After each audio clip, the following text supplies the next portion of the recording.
E aí, pessoal, tudo bem? Meu nome é Felipe e nesse vídeo eu vou falar com vocês sobre como lidar quando o bebê chora. Primeiro, né, eu acho que é importante a gente entender por que o bebê está chorando. Ele está chorando porque que ele está com fome, porque ele está com frio, porque às vezes ele está com a fralda suja, ou porque ele está com alguma dor. Então eu acho que no começo, quando o bebê não fala, no primeiro ano, 1 ano e meio principalmente, né, acho que até os 2 anos, eu acho que é muito comum os pais terem esse tipo de dúvida porque o bebê não fala, né? Então é difícil de entender qual é o motivo do choro do bebê. Então, eu acho que nesse primeiro momento, o que a gente precisa fazer é, por meio de eliminação, tentar ali entender qual é o motivo do choro do bebê, né? Então, o que funcionou para a gente aqui em casa, né, no desenvolvimento do Apollo, né? Quando ele era muito pequeno, assim, né, e ele chorava, o que a gente fazia? A gente dava mamar, né? Antes dos 6 meses que ele se alimentou exclusivamente com leite materno, né? Então a gente dava mamar. Tomou leite, né? Ainda tá chorando, né? Faz quanto tempo que ele dormiu? Será que ele dormiu o suficiente que ele precisaria dormir? Se ele tiver dormido o suficiente, o tempo não é suficiente, então a gente também descartaria isso. Mas caso já tivesse relativamente próximo ali do horário dele dormir, então a gente tentava fazer ele dormir. Se ele dormisse, beleza, acho que a gente conseguiu eliminar, né, que realmente era o sono. Mas caso ele não dormisse, né, o que poderia ser, né? É, Geralmente a gente ia ali para a ideia de talvez ele esteja com algum desconforto, alguma dorzinha, né? Então podia ser cólica também. O Apollo não foi um bebê que teve muitas cólicas, mas eu sei, né? Eu já vi alguns bebês que tinham bastante cólica, né? E que isso também prejudicava bastante, né? Mas aí a gente olhava a fralda, trocava a fralda, né? É, e aí a gente ia fazendo esse tipo de eliminação, dar um banhozinho nele, né? Para ver se ele também melhora, né? O estresse, né? E conforme foi passando o tempo, a gente começou também a dar remédios analgésicos, né? Para ele, como paracetamol ou dipirona, né? Também ali que ajudava ali quando ele estava com algum desconforto.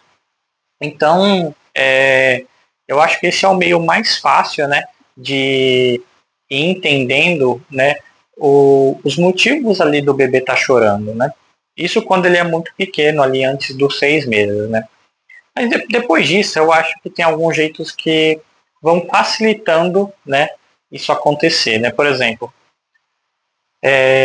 com 6 meses mais ou menos, eu acho que a família ela já tem uma rotina bem estabelecida ali de como é o dia a dia. Então, no caso do Apolo, né, ele acordava cedo, né, para ir para a creche por volta das 6h30, por volta de umas 4h30, 5 horas ele chegava em casa, né.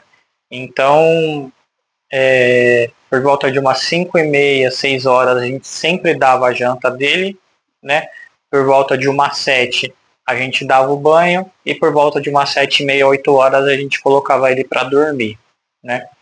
E nesse espaço de tempo entre dar o banho e colocar para dormir, minha esposa também, né, dava o mamar para ele. Então, quando você já tem essa rotina bem estabelecida, é um pouco mais fácil também identificar aqui os choros, porque se já estiver perto de algum desses momentos, né, você pode entender que talvez ele esteja com fome, talvez ele esteja com sono, talvez ele queira trocar a fralda, talvez ele queira mamar, né? Então, fica um pouco mais fácil também de fazer essa associação.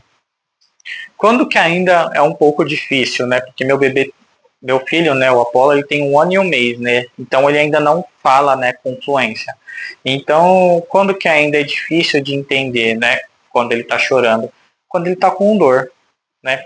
Então, quando ele está com dor é quando a gente precisa ali de um pouco mais de tentativas para entender o que ele tem, né? Mas ele também demonstra outras coisas, né? Quando ele está com dor ou algum desconforto, né? Por exemplo, ele ele geralmente fica mais irritado, né?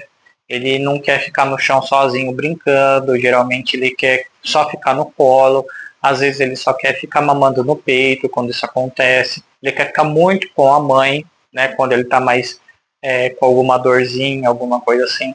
Então esses são alguns comportamentos do Apolo e que a gente conseguiu associar, né, com esses momentos em que ele está com dor. Que eu imagino também que outros bebês passem por situações parecidas, né, e que vocês, né, os pais, né, precisam identificar, né, e relacionar, né, com o que o bebê tá vivendo ali, né. Então, nesse 1 ano e meio do Apolo, a gente conseguiu identificar esses detalhes, né, essas características, né, que nos contam que talvez ele esteja com algum desconforto, alguma dor. E nesses casos, a gente geralmente medica ele com dipirona ou paracetamol, né. E aí, caso isso não vá se agravando, né, pode apresentar um quadro de febre, um quadro de vômito, alguma coisa nesse sentido, né? Se ele ficar muito irritado assim, né? Aí geralmente a gente leva pro pronto-socorro, né? Pro pediatra, né? Então, eu acho que são essas recomendações, né? E tentativas, né? Que a gente precisa fazer para tentar ali identificar ali o choro do bebê, né? Eu sei que tem alguns momentos que isso é bem estressante, né? Principalmente no meu caso, né? Na minha experiência, quando acontece de madrugada, porque você quer dormir, às vezes você já não teve uma boa noite de sono anterior, né? E aí chega de novo nessa noite de sono e aí o bebê tá irritado, tá chorando muito, né? E a única coisa que você queria era estar dormindo, né? E você precisa ir lá e cuidar do bebê, né? E tentar acalmar ele, né? Então, eu sei que é um momento muito estressante, às vezes a gente fica pensando assim, nossa, daqui a algumas horas eu preciso acordar para ir trabalhar, né? E, ou então fazer alguma outra atividade, né, que você tenha que fazer e estudar, por exemplo. E às vezes a gente acaba internalizando isso, né? E aí o bebê chora, a gente acaba ficando irritado também com ele. Mas é algo que a gente precisa sempre tentar entender, né? Que se ele tá chorando por algum motivo, né? E tentar entender qual esse motivo é o que vai fazer com que a gente tenha empatia para cuidar dele, né? E fazer o que for necessário ali para melhorar ali a situação do bebê, né? Então, são essas as dicas, né, ali que eu tenho para dar para vocês, né? Compartilhem aqui nos comentários o que vocês acharam do vídeo, se vocês têm alguma outra dica aqui para oferecer, ou qual foi a experiência de vocês, se foi alguma coisa diferente disso aqui que eu comentei. Se vocês curtirem aqui o conteúdo, curtam o vídeo, se inscrevam no canal e compartilhem com seus amigos. Valeu!